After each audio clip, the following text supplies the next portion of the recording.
Welcome children to the next session of the French Revolution. In this session we will discuss the topic, did women have a revolution, the abolition of slavery and the revolution in everyday life. Children, now we will see the role of women in the events which brought about so many important changes in French society. To tell you, women played an important and active role in these events. The women who were active in the society and were fighting for the rights of the women thought that their active involvement would pressurize the revolutionary government to introduce measures to improve their lives. Most women of the third estate did not have access to education or had any job training, but had to work hard for their living. Children, these women worked as seamstresses or laundresses, sold flowers, fruits, and vegetables at the market, or were employed as domestic servants in the houses of prosperous people.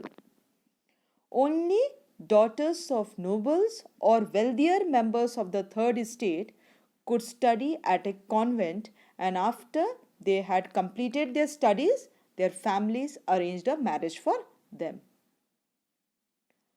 Working women not only worked outside for their living, but they had also to take care of their families.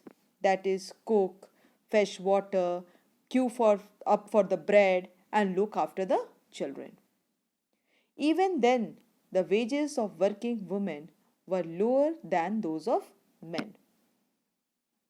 So, in order to discuss and raise their voice for their interest, women started their own political clubs and newspapers.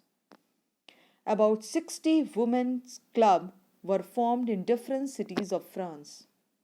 The club, named as the Society of Revolutionary and Republican Women, was the most famous of them. One of the main demands of this club was that women enjoy the same political rights as men, as women were disappointed that the Constitution of 1791 had not granted them the right to vote, and they were left as passive citizens. So, in order to represent their interest in the new government, they demanded the right to vote, to be elected to the assembly, and to hold political office. The revolutionary government did introduce some laws in the early years, like creation of state schools. Schooling was made compulsory for all girls. Their fathers could no longer force them into marriage against their will. Marriage was made into a contract entered into freely and registered under civil laws. Divorce was made legal and could be applied for by both men and women. Women could now get training for jobs, could become artists or run small businesses. Children, although these laws help improve the lives of the women, but women's struggle for equal political rights, however, continued, because the revolutionary government did not give women the right to vote, that is, the political right. During the Reign of Terror, the new government issued laws ordering closure of women clubs and banning their political activities. Many prominent women were arrested and a number of them were executed. But inspired by the political activities of French women during the revolutionary years in France, women's movement for voting rights and equal wages continued through the next 200 years in many countries of the world. And children, finally, in 1946, women in France won the right to vote. Children, I will tell you the story of the life of a revolutionary woman, Olympe de Gouges. Olympe de Gouges was one of the most important of the political active women in revolutionary France. She protested against the constitution and the declaration of the rights of men and citizens as they excluded women from basic rights that each human being was entitled to. So in 1791, she wrote a declaration of the right of women and citizens which she addressed to the Queen and to the members of the National Assembly, demanding that they act upon it. In 1793, Olympe de Gouges criticized the Jacobin government for forcibly closing down women's club. But she was tried by the National Convention, which charged her with treason. Soon after, she was executed. Now we'll begin with the next topic, the abolition of slavery. Abolition of slavery is in the French colonies was one of the most revolutionary social reforms of the Jacobin regime. Children, the France had its colonies in the Caribbean, Martinique, Guadeloupe, and Saint Domingo, which were islands of African continent. These colonies were important suppliers of commodities such as tobacco, indigo, sugar, and coffee. But Europeans were reluctant to go and work in distant and unfamiliar lands. Means the Europeans denied to go there and work for the plantation. So, this created a shortage of labor for the plantations. Now, the shortage of labor was met by a triangular slave trade between Europe, Africa, and the America, which began in the 17th century. In this triangular slave trade, merchants first sailed from the ports of Bordeaux or Nantes, which was in Europe, to the African coast. There they bought slaves from the local chieftains.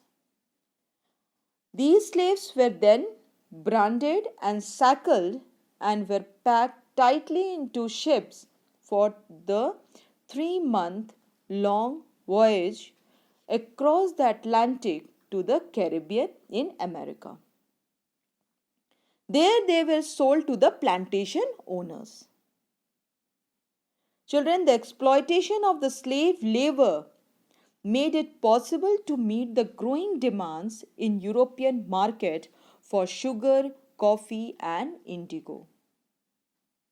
Port cities like Bordeaux and Nantes owed their economic prosperity to the flourishing slave trade. And throughout the 18th century, there was little or no criticism of slavery in France. The National Assembly held long debates about whether the rights of the men should be extended to all French subjects, including those in the colonies. But it did not pass any laws fearing opposition from businessmen whose income depended on the slave trade. As I told you, that National Assembly was dominated by the richer section. So they did not take any decision to extend the rights to all the subjects of the France. It was finally the convention which in 1794 legislated to free all slaves in the French overseas possessions. This, however, turned out to be a short-term measure. Children, 10 years later, Napoleon reintroduced slavery. Plantation owners understood their freedom as including the right of enslave African Negroes in pursuit of their economic interest. Children, slavery was finally abolished in French colonies in 1848. The next topic, the revolution and everyday life. Children, can you imagine that politics can change the clothes we wear, the language they speak, or the book they read? The years after 1789 in France saw many changes in the lives of men, women, and children. The revolutionary government passed laws that translated the ideals of liberty and equality into everyday practice. One very important law that came into effect soon after the storming of the Bastille in the summer of 1789 was the abolition of censorship. In the old regime, all written materials and cultural activities like books, newspapers, plays could be published or performed only after they had been approved by the censors of the king. Now, the Declaration of the Rights of Man and Citizen proclaimed freedom of speech and expression to be a natural rights. We discussed about this in our previous session. Newspapers, pamphlets, books, and printed pictures flooded the towns of France from where they traveled rapidly into the countryside. They also described and discussed the events and changes taking place in France. Freedom of press also meant that opposing views of events could be expressed. Each side sought to convince the others of his position through the medium of print. Plays, songs, and festive processions attracted large numbers of people. This was one way they could grasp and identify the ideas such as liberty or justice that political philosophers wrote about at length in text which only a handful of educated people could read. In 1804, Napoleon Bonaparte crowned himself Emperor of France. He set out to conquer neighboring European countries, disposing dynasties and creating kingdoms where he placed members of his family. Children, Napoleon saw his role as a modernizer of Europe. He introduced many laws such as the protection of private property and a uniform system of weights and measures provided by the decimal system. Initially, many saw Napoleon as a liberator who would bring freedom for the people. But soon, the Napoleonic armies came to be viewed everywhere as an invading force. He was finally defeated at a battle of Waterloo in 1815. Many of his measures that carried the revolutionary ideas of liberty and modern laws to other parts of Europe had an impact on people long after Napoleon had left. The ideas of liberty and democratic rights were the most important legacy of the French Revolution.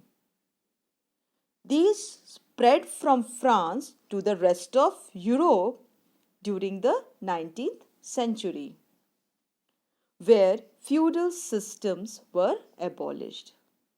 Colonized people reworked the ideas of freedom from bondage into their movements to create a sovereign nation state. Tipu Sultan and Ram Mohan Roy are two examples of individuals who responded to the ideas coming from revolutionary France. Here we come to the end of the chapter. Thank you.